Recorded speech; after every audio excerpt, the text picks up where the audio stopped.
Este trimestre estamos a falar sobre os eventos finais e a preparação para os eventos finais. E a lição que vamos estudar esta semana é uma lição muito enfática nos acontecimentos do tempo do fim.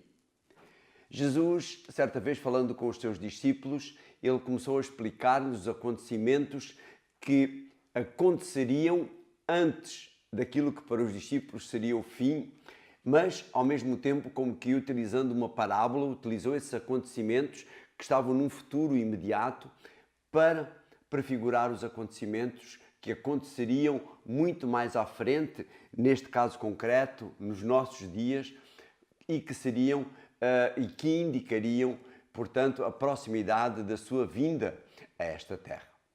Os discípulos estavam preocupados. Jesus tinha muitas vezes falado sobre portanto, sobre a sua vinda, sobre a implantação do seu reino, e muitas vezes ele tinha dito que o dia e a hora ninguém sabia, nem o próprio Filho, somente o Pai.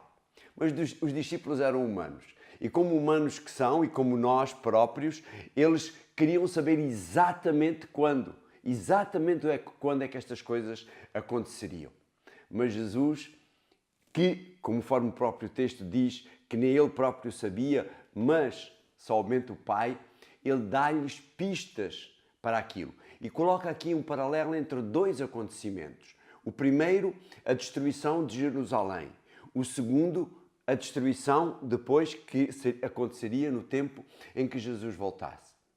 Para os discípulos, quando estavam sentados ali no Monte das Oliveiras, contemplando a cidade de Jerusalém, olhando para o templo, eles não conseguiam imaginar que um dia tudo aquilo, conforme Jesus dizia, não ficaria pedra sobre pedra. Tudo isso seria destruído. Os discípulos lembravam-se, conheciam a história do povo de Israel e conheciam aquilo que tinha acontecido na destruição anterior, quando Babilônia, o Império Babilônico, destruiu o templo. Aquele templo não era o templo construído por Salomão, mandado construir por Salomão.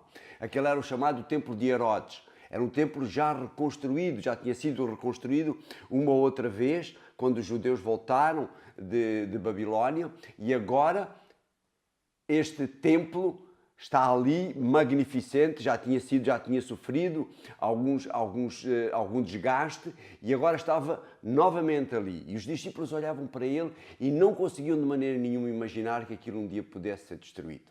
A única maneira que eles imaginavam pela destruição daquele tempo era efetivamente a volta de Jesus e a implantação do reino aqui desta terra. Mas esta semana vamos estudar alguns desses acontecimentos. Acontecimentos que aconteceram, passo o pleonasmo, logo a seguir à ascensão de Jesus e aqueles que acontecerão antes da sua volta a esta terra. Um abraço e encontramos-nos aqui novamente amanhã para estudar juntos mais um pouco desta lição que nos fala sobre, eu não disse o título, não é? Mateus 24 e Mateus 25. Um abraço.